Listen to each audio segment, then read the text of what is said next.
Bung Karno sang proklamator, salah satu pendiri bangsa Indonesia.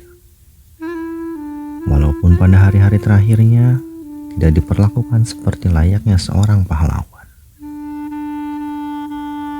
Kekuasaannya dipreteli secara sistematis. Sebenarnya masih banyak orang-orang yang loyal kepada Bung Karno. Tapi ia tidak mau ada lagi pertumpahan darah di negeri yang ia cintai.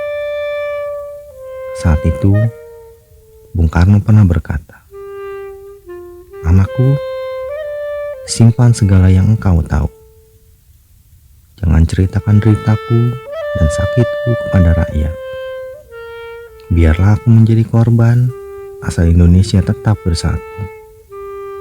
Ini aku lakukan demi kesatuan, persatuan, keutuhan, dan kejayaan bangsa."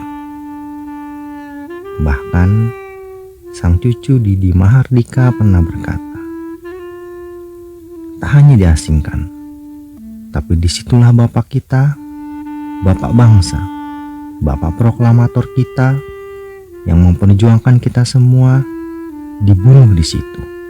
Dibunuh. Iya, harus banyak yang tahu." Lengsernya Soekarno tak terlepas dari gerakan G30 SPKI 6 Oktober 1965. Presiden Soekarno mengumpulkan menteri-menteri kabinet Dwikora di Istana Bogor. Soal yang akan dirapatkan tak lain adalah peristiwa pembunuhan 6 jenderal utama Angkatan Darat yang telah terjadi sepekan sebelumnya. Rapat ini disiarkan di layar TV. Saat itu Soekarno tampak tenang dan banyak senyum, seolah-olah tak terjadi apa-apa. Sejak itulah, desas-desus bahwa presiden kemungkinan terlibat peristiwa G30S segera tersebar liar. Dan lagi, sejak itu Soekarno tak lagi punya kendali penuh atas politik sebagaimana yang ia yakini.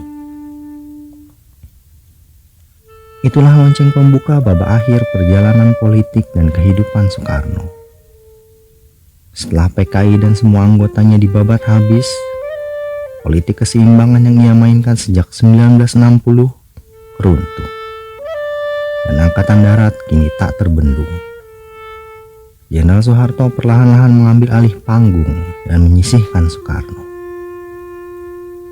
Lonceng kedua berdentang ketika Soekarno menandatangani surat perintah 11 Maret 1966. Esoknya Soeharto membubarkan PKI dan pada 18 Maret menangkap 15 menteri loyalis Soekarno. Lalu pada 27 Maret, Soekarno dengan sangat terpaksa mengumumkan kabinet baru bentukan Soeharto. Setelah segala kewenangannya dipreteli, Soekarno diperlakukan tak lebih sebagai tukang teken dokumen. Soekarno pun bukannya tak berbuat apa-apa.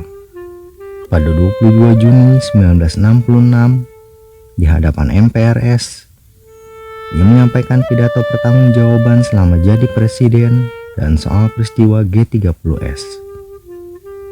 Pidato berjudul Nawakarsa itu ditolak MPRS.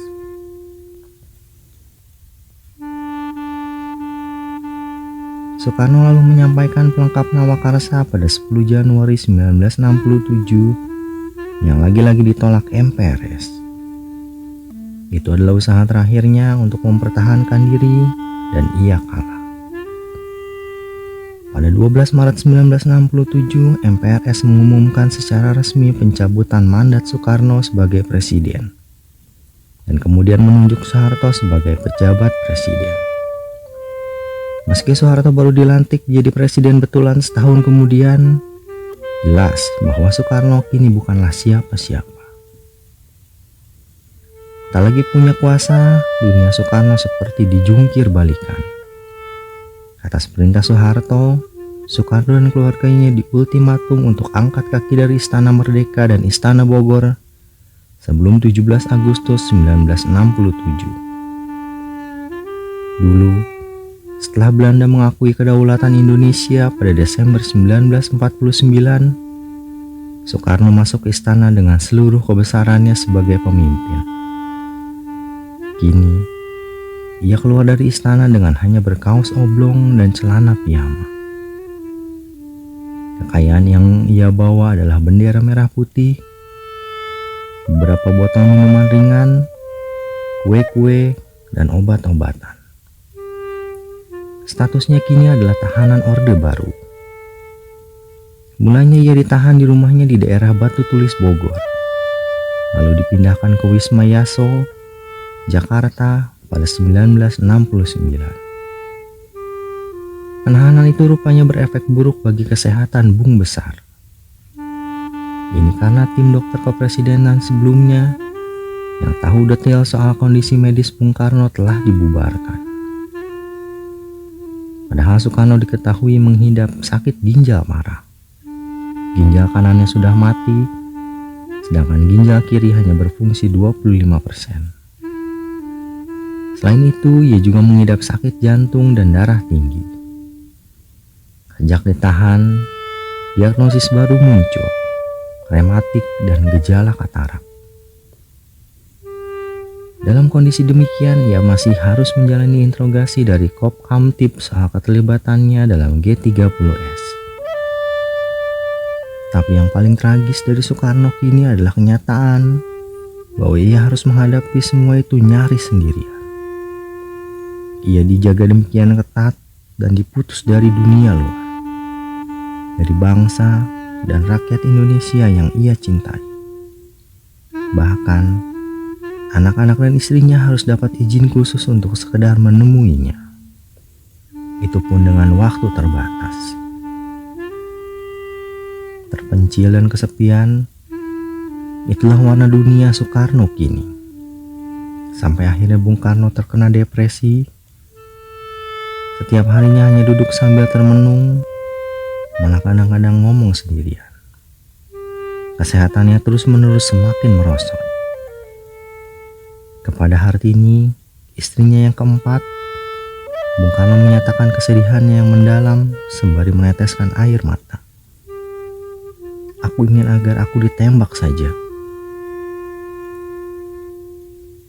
Pada 11 Juni 1970, Soekarno dilarikan ke RSPAD Gatot Subroto karena kondisi tubuhnya yang memburuk. Soekarno terbaling lemah di sebuah ruangan yang terletak di ujung rumah sakit, bercat kelabu. Untuk mencapai kamar itu harus melalui beberapa koridor yang dijaga militer dengan persenjataan lengkap. Di saat-saat kritis itu, datanglah tamu yang barangkali bisa memberi sedikit kelegaan di hati Soekarno. Tamu itu adalah sahabat lamanya, Muhammad Hatta, yang datang menjenguk pada 19 Juni. Dua proklamator yang pecah kongsi sedari 1956 itu akhirnya bertemu dalam momen yang amat menyentuh. Sejak mereka berpisah, Hatta menjadi salah satu kritikus Soekarno yang paling vokal. Hatta dan aku tidak pernah berada dalam getaran gelombang yang sama, tutur Soekarno dalam autobiografinya. Tapi perbedaan jalan politik tak melunturkan persahabatan mereka. Bagaimanapun, dua orang itu pernah menghadapi masa sulit bersama-sama. Hatta, kau di sini, kata Soekarno terkejut melihat kedatangan Hatta. Ya, bagaimana keadaanmu, No? Keduanya lantas berpegangan. Tak ada kata-kata lain yang terucap di antara keduanya. Soekarno terisak layaknya anak kecil. No, kata yang berusaha tegar luluh juga akhirnya. Ia ikut menitikkan air mata, dan hanya tangis itulah yang mengisi pertemuan terakhir Dwi Tunggal itu. Hanya itu yang bisa terucap dari bibirnya. Hatta tidak mampu mengucapkan lebih. Bibirnya bergetar menahan kesedihan sekaligus kekecewaannya. Bahunya terguncang-guncang. Tulis Mutia Hatta, Putri Bung Hatta. Tanggal 21 Juni 1970, tepat pukul 7, Soekarno menyerah dan mangkat.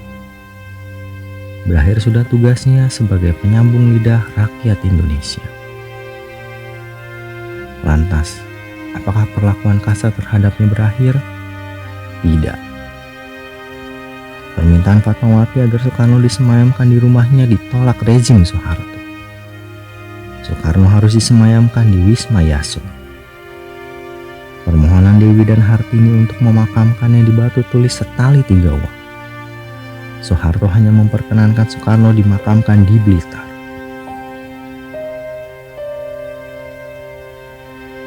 Di hari pemakaman, jalan-jalan pun dipenuhi rakyat yang mengantarkan sang proklamator ke tempat peristirahatan terakhirnya. Salah satu kalimat yang akan selalu tertanam di setiap rakyat dan bangsa Indonesia. Bangsa yang besar adalah bangsa yang menghargai jasa para pahlawan.